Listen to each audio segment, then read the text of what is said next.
Hey guys, I'm Bryan, and this is my 1972 Grumman Traveler.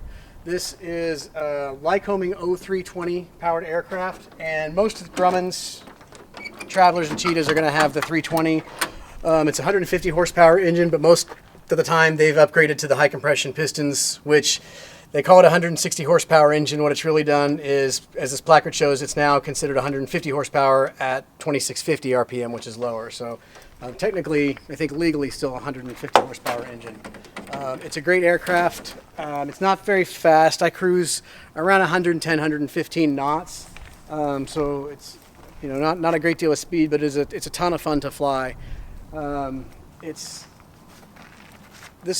1972 has smaller fuel tanks. They're 18 gallons apiece, and I burn 7.6 gallons per hour. So I got about 4 hours of fuel. So not a big deal. This older one is pretty unique. If you see a Traveler or anything that looks like a Grumman, but it doesn't have the baggage door, it's probably 1972 or older. I think in 73 is when they added them to the Travelers. It's the same body as the Cheetah and Tiger, same everything as the Cheetah and Tiger. The Tiger just has the 180 horsepower, Lycoming 360. And the primary difference between a Traveler and a Cheetah is the Cheetah has a much larger horizontal stabilizer.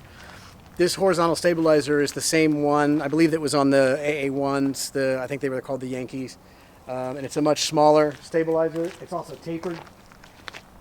So a lot of people ask me, how do I know if it's a Cheetah, Tiger, or a Traveler? And the biggest differentiator between the Travelers, it's got this smaller tapered stabilizer.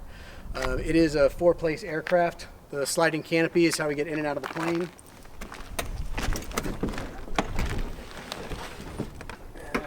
It's pretty big opening. It's easy for ingress and egress. One of the reasons I got the plane was because I like low wing aircraft, and I feel like a lot of the planes in my price point only have one door and it's on the passenger side, and it's just I get a little claustrophobic. But it's got a wide open entry point, and I can fly with it open.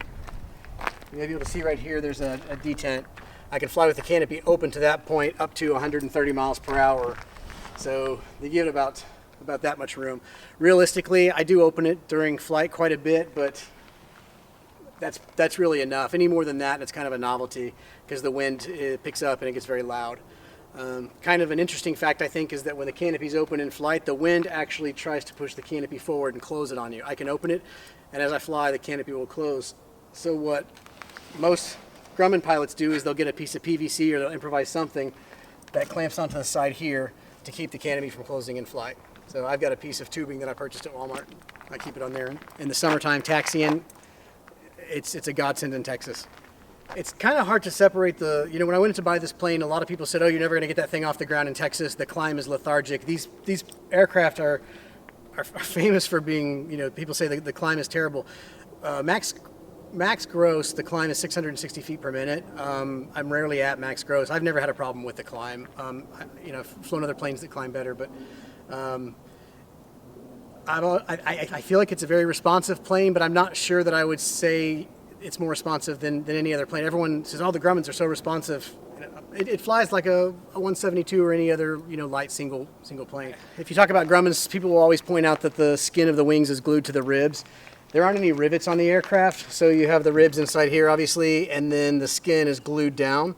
There is a batch of these planes. If you say to someone, hey, I'm going to buy a Grumman, they'll probably tell you a story about the purple glue and how it's devastating, your wing's going to come off in flight. It's never really happened.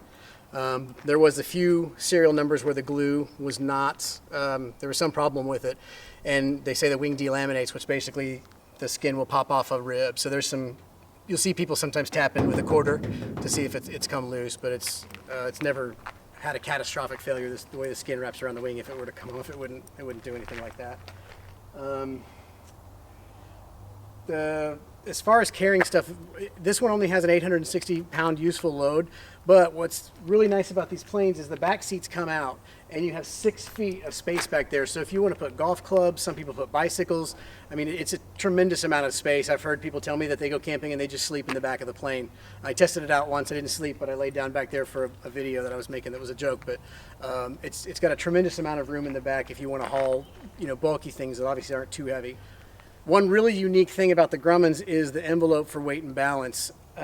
Most planes have sort of this broad kind of deal where your weight goes up and your balance goes here. The Grumman one is this very, very narrow thing. And so it is pretty easy to get, to aft on the weight and balance.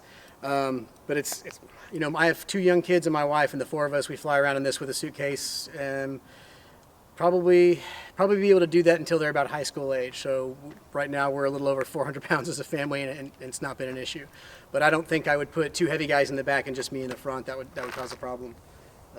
But all in all, it's a very great, very affordable plane. My annuals have not been. I've only had 1 annual. wasn't crazy expensive, and there's not a whole lot to it. I think my annual only took 2 days to do. But it's very simple. It's very simple to fly. The other aircraft I fly is a Cirrus, and they're remarkably similar in landing attitude and pitch. The only major difference I found is the speeds. But it's a very fun plane to fly. I always refer to it as a Jeep of the sky, just because it's fun. Flying with the canopy opens, fun. It's just a joy to fly.